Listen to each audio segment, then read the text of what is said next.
The United Nations headquarters in New York City is designed to be a fortress of diplomacy, a place where the fate of the world is debated in 6 official languages behind soundproof glass. It is a room defined by protocol, rigid hierarchy, and all too often, a deafening gridlock of conflicting ideologies. We are used to seeing images of men and women in suits arguing over borders, sanctions, and treaties, while the world watches with cynical detachment. But there is a story, buried in the archives of a particularly volatile session, of a day when the arguments simply stopped. It wasn't a gavel that silenced the room, nor a threat of war. It was the trembling, harmonious voices of a small community choir from the Philippines who walked into the lion's den and brought the Bayanihan spirit to the most divided room on earth. Before we dive into this incredible moment where world leaders were moved to tears by the power of Filipino song, I want to know where you are joining us from today. Are you watching from Manila, California, Dubai, or London? Let me know in the comments below, and let's witness how music changed history. The group was called the Voices of Marawi, a name chosen not just for geography but for memory. They hailed from the southern Philippines, a region that had seen its fair share of conflict, displacement, and rebuilding. The choir was a tapestry of the island's complex history. Christians and Muslims, survivors of sieges and children of farmers, all brought together by a formidable matriarch named Tita Elena.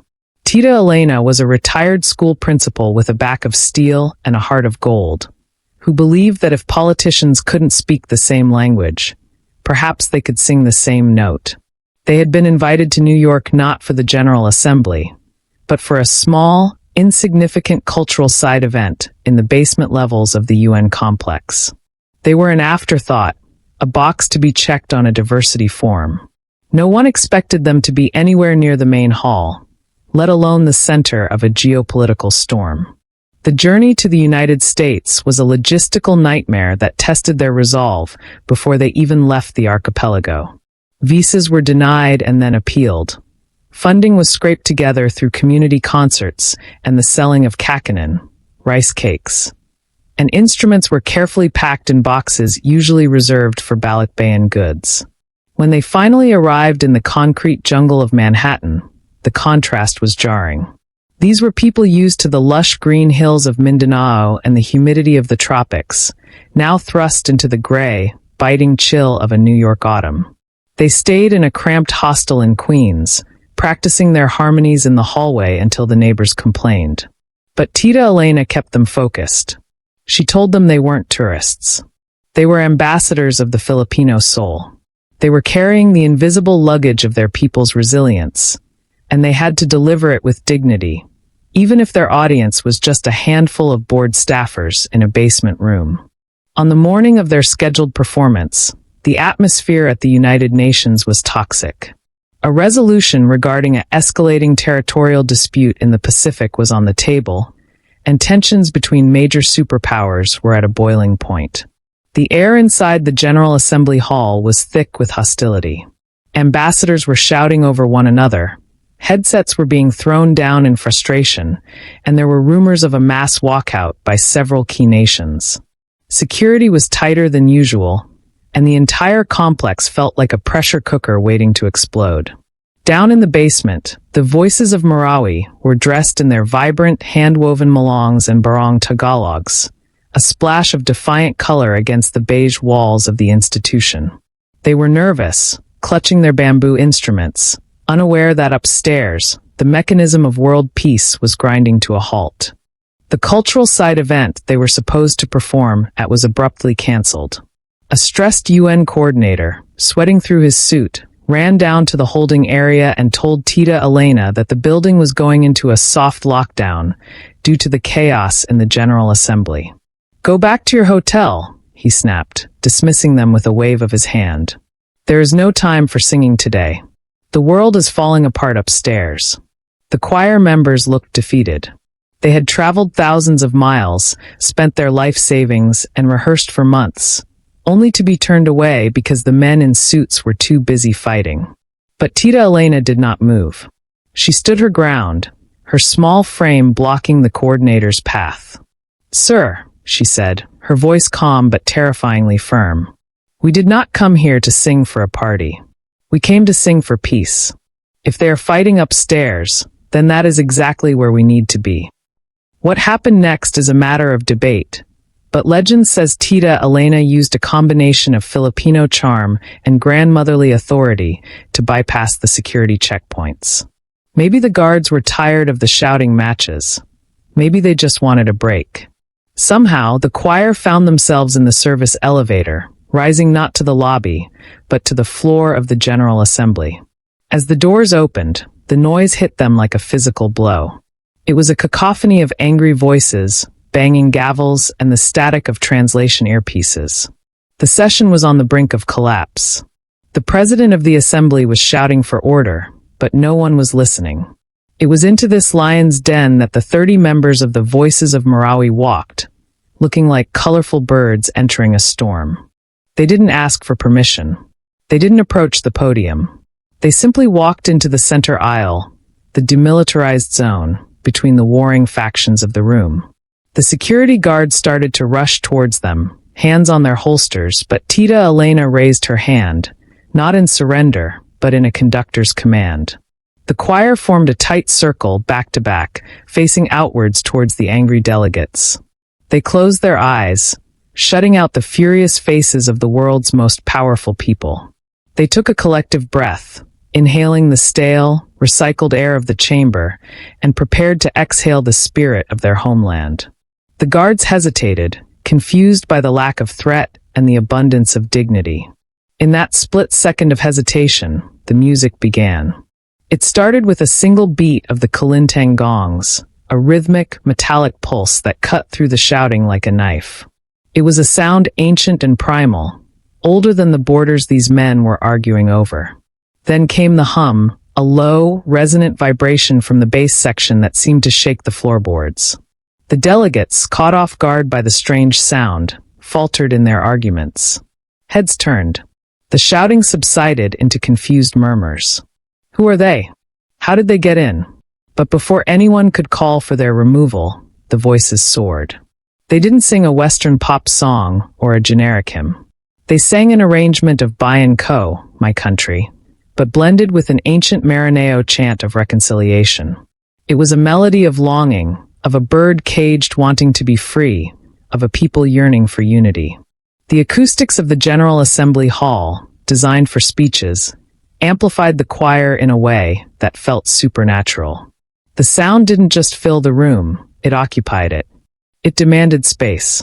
The sheer technical perfection of their harmony was undeniable. These were not amateurs.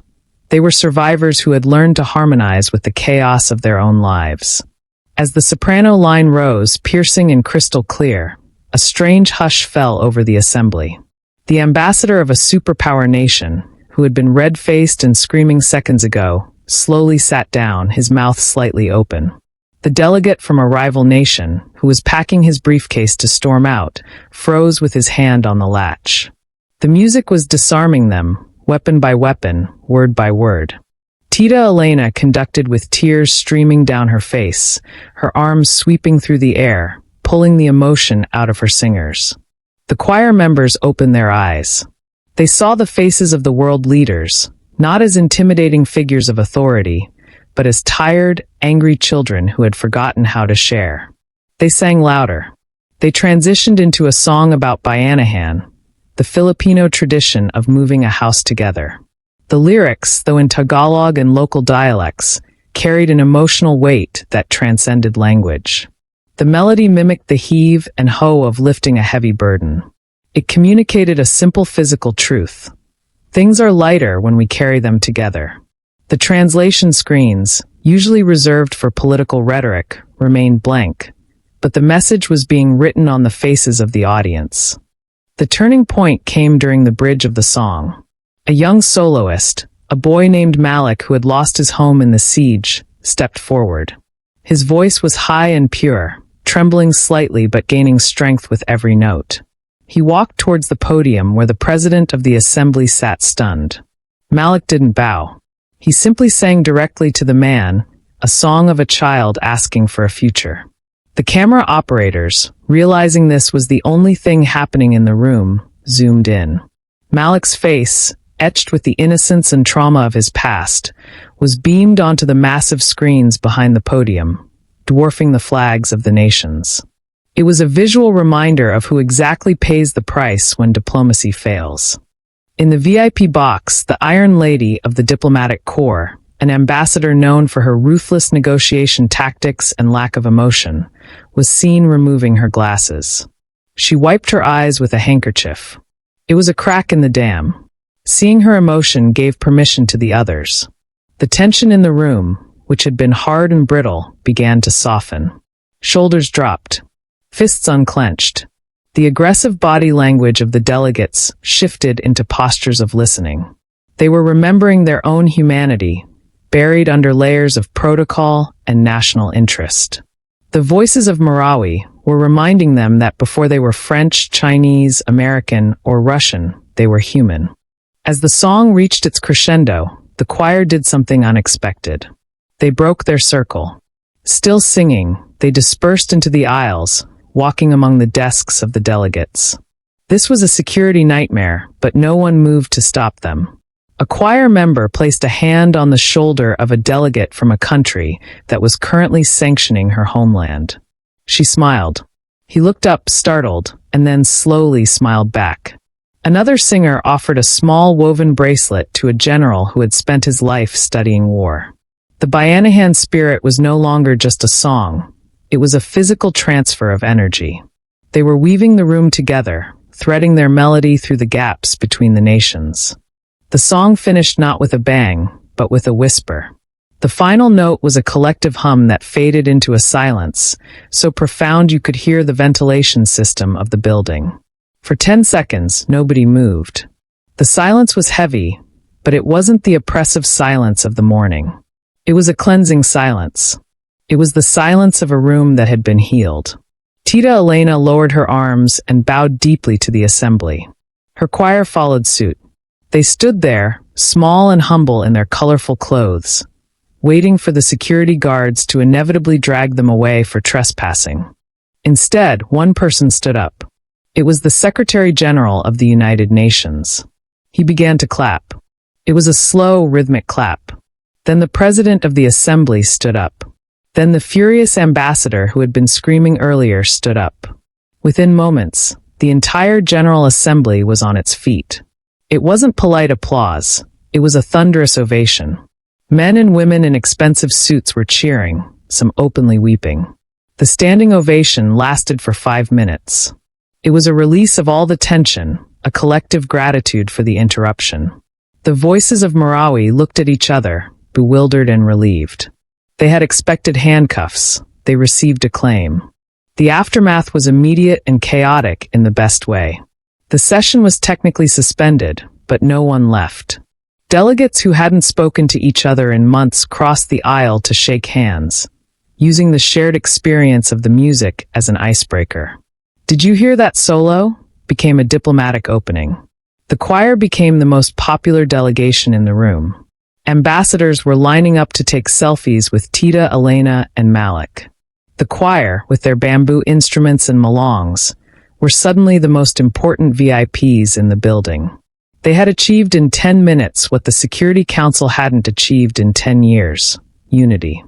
News of the musical coup spread instantly.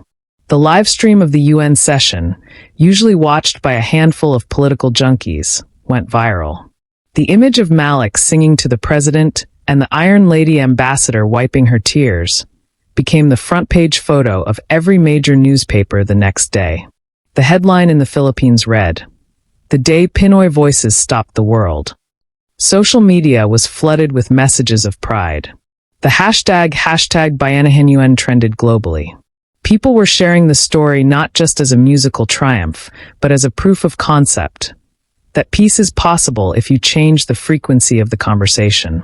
The choir was ushered into a private room where the Secretary General met with them personally. He told Tita Elena, "Madam, you violated about 50 security protocols today. You trespassed on the most secure floor on the planet. And you saved the summit." He explained that after the performance, The mood in the room had shifted so drastically that the warring parties had agreed to return to the negotiating table with a clean slate. The music hadn't solved the territorial dispute. Songs don't draw borders. But it had lowered the temperature enough for diplomacy to breathe again.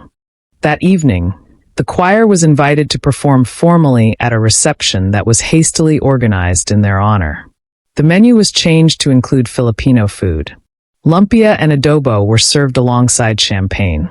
The atmosphere was festive, a stark contrast to the morning's hostility. Tita Elena, holding a glass of sparkling cider, looked out at the room of world leaders who were now laughing and talking. She whispered to Malik, "See? They're just people. They just needed someone to remind them that they have hearts." The Bayanihan spirit, the act of carrying the burden together, had turned a room of enemies into a community, at least for one night. The impact on the choir members was profound. They realized that their culture, often marginalized or seen as regional, had global power. They saw that their stories of survival and resilience resonated with people who seemingly had everything. They weren't just victims of conflict anymore, they were healers. When they eventually flew back to the Philippines, they didn't come back as a small community choir. They came back as national heroes. A motorcade awaited them. But for Tita Elena, the victory wasn't the fame. It was the memory of that silence in the hall, the moment the world stopped to listen. The story of the voices of Marawi became a modern legend in diplomatic circles. It is often cited in lectures about soft power and cultural diplomacy. It challenged the notion that power only comes from economic strength or military might. It proved that there is a raw, undeniable power in authenticity. When you strip away the suits, the flags, and the politics, humans are wired to respond to beauty and sorrow. The choir hacked the system by appealing to the one thing the UN Charter couldn't legislate: empathy. Months later, a peace treaty regarding the Pacific dispute was finally signed. In the official press release, there was no mention of the choir. History books will record the treaties and the signatures of the presidents. But the people who were in the room know the truth. They know that the ink on the paper flowed because the tears had flowed first. They know that the handshake was made possible because a group of Filipinos from the province broke the rules to sing about love. The treaty was the body of the agreement, but the music had been its soul. The choir continued to sing, using their newfound platform to advocate for peace in Mindanao. They built a music school in Marawi, funded by donations from the diplomats who had heard them that day. The school's motto is written above the door: "Music builds what conflict destroys." They teach the next generation that their voice is their most powerful weapon. They teach them that Bayanihan isn't just about moving houses, it's about moving hearts. Tita Elena eventually retired, her job done. But she kept the visitor badge from the UN framed on her wall, next to a picture of her choir standing in front of the UN logo. It was a reminder of the day Goliath didn't fall to a stone, but to a song. She often told the story to her grandchildren, embellishing the details of how she fought off the security guards, but always ending with the same lesson. Never let anyone tell you that you are too small to make a difference. Even a mosquito can keep a lion awake, and a song can wake up the world. The legacy of that day lives on in the corridors of the UN. There is a rumor that the current playlist in the delegates' lounge includes the recording of that performance. It serves as a subtle reminder to the diplomats. When words fail, when anger takes over, when the walls seem too high to climb, remember the Bayanihan. Remember that we are all carrying this world together. And if we drop it, we all lose. In a world that is increasingly noisy, where everyone is shouting to be heard, the story of the Filipino choir offers a different path. It suggests that sometimes the most radical act of rebellion is harmony. It suggests that while we speak different languages, we cry in the same language. The Philippines, a nation often battered by storms and strife, exported its greatest resource that day, its heart. It showed the world that resilience isn't just about surviving. It's about singing while you survive. The Bayanihan spirit is often depicted as villagers carrying a hut on their shoulders. It is a heavy task. It requires coordination, sweat, and unity. The world is a heavy hut. It is burdened with wars, poverty, and injustice. No single nation can carry it. The choir showed the United Nations that they had been trying to lift the world individually, straining and failing. They needed to lift in unison. They needed the rhythm. They needed the song to coordinate their steps. As we look back on this incredible event, it forces us to ask ourselves, what is our contribution to the noise of the world? Are we adding to the shouting, or are we adding to the melody? The voices of Marawi didn't have nuclear codes or veto power. They had bamboo and breath, and yet they achieved peace. It is a humbling reminder that the tools for change are often already in our hands, or in our throats. So, the next time you see a headline about global conflict, or you feel overwhelmed by the state of the world, remember the basement choir that silenced the giants. Remember Malik's solo. Remember the Iron Lady's tears. Remember that the Bayanihan spirit is waiting to be summoned. It is the sleeping giant of human connection, just waiting for the right song to wake it up. The United Nations may have returned to its arguments, and the world is still a messy place. But for one shining, impossible hour, a group of Filipinos turned a house of war into a house of prayer. They proved that while politics is the art of the possible, music is the art of the impossible. And sometimes, to fix the world, you don't need a politician. You just need a choir. Thank you for watching this story of hope and harmony. Let us know in the comments how you practice Bayanihan in your own community. Mabuhay!